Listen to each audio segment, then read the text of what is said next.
देश ने 11 मई को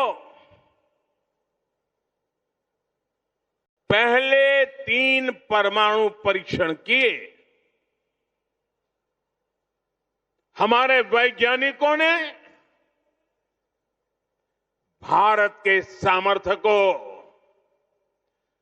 भारत की क्षमता को वैज्ञानिकों ने दुनिया के सामने रखा। दुनिया में तूफान आ गया। भारत, उसकी ये हैसियत, ये कौन होता है भारत जो परमाणु परीक्षण करे?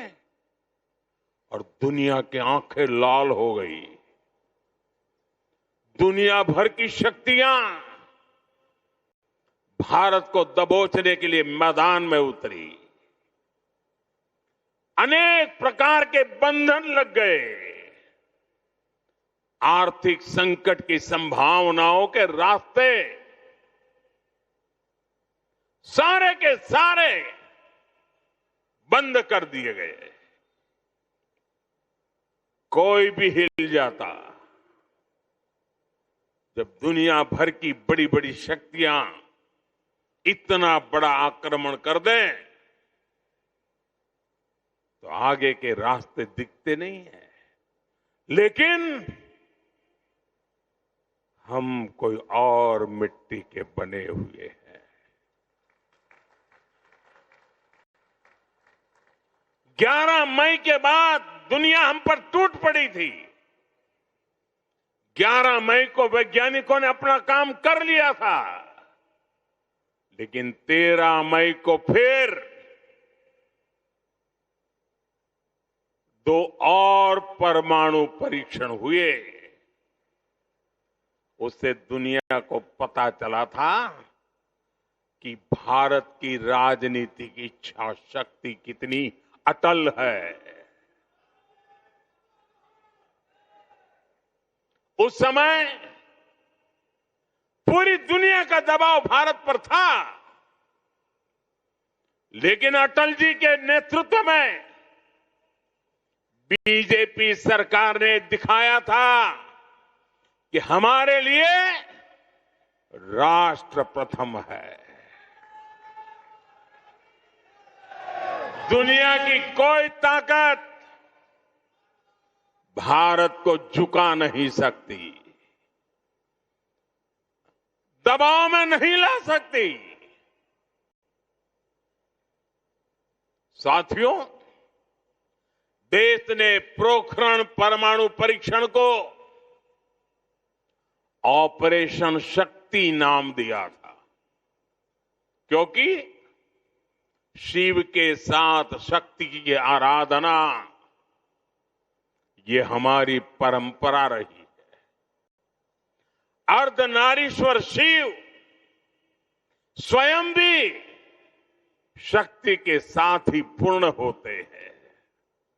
आपको याद होगा, जब देश का मिशन चंद्रयान सफल हुआ था, तब चंद्रमा पर जहां भारत का रोवर लैंड हुआ, उस जगह का नाम भी हमने शिव शक्ति पॉइंट रखा है,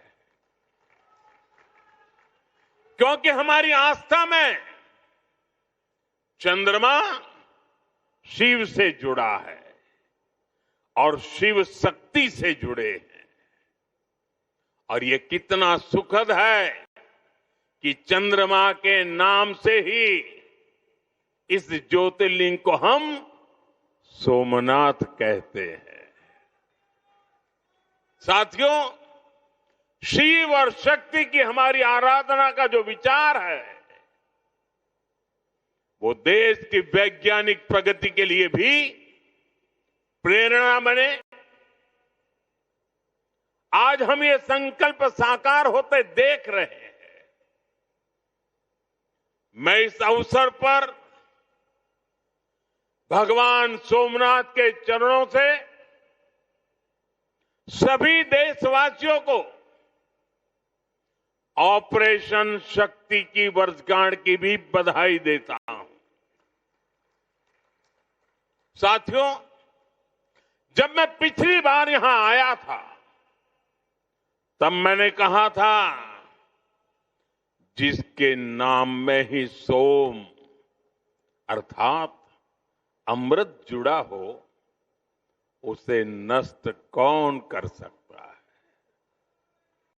इतिहास के लंबे कालखंड में इस मंदिर ने कितने ही आक्रमण झेले। महमूद गजनवी, अलाउद्दीन खिलजी जैसे अनेक आक्रांत आए। लुटेरों ने सोमनाथ मंदिर का वैभव मिटाने का प्रयास किया। वो सोमनाथ को एक भौतिक ढांचा मानकर उससे टकराते रहे। बार बार इस मंदिर को, इस ढांचे को तोड़ा गया और ये बार बार बनता रहा। हर बार उठ खड़ा होता रहा, क्योंकि तोड़ने वालों को मालूम नहीं था हमारे राष्ट्र का वैचारिक सामर्थ्य क्या है। हम भौतिक शरीर को नश्वर मानने वाले लोग हैं, लेकिन हम जानते हैं उसके भीतर बैठी आत्मा अविनाशी है। और फिर तो शिव तो सर्वात्मा है। इसलिए अलग अलग काल में अलग अलग जीवों की संकल्प शक्ति में शिव प्रकट होते रहे। राजा भोज, कभी राजा भीमदेव प्रथम, कभी राजा कुमारपाल, कभी राजा महिपाल प्रथम, तो कभी राव खंगार, ऐसे अनेक शिव भक्त समय समय पर सोमनाथ मंदिर का पुनर्निर्माण करवाते रहे। लकुलिश और सोम शर्मा जैसे कितने मनीषी, उन्होंने प्रभास पाटन क्षेत्र की विरासत को संरक्षित किया। इसे शैव साधना और दर्शन का महान केंद्र बनाया।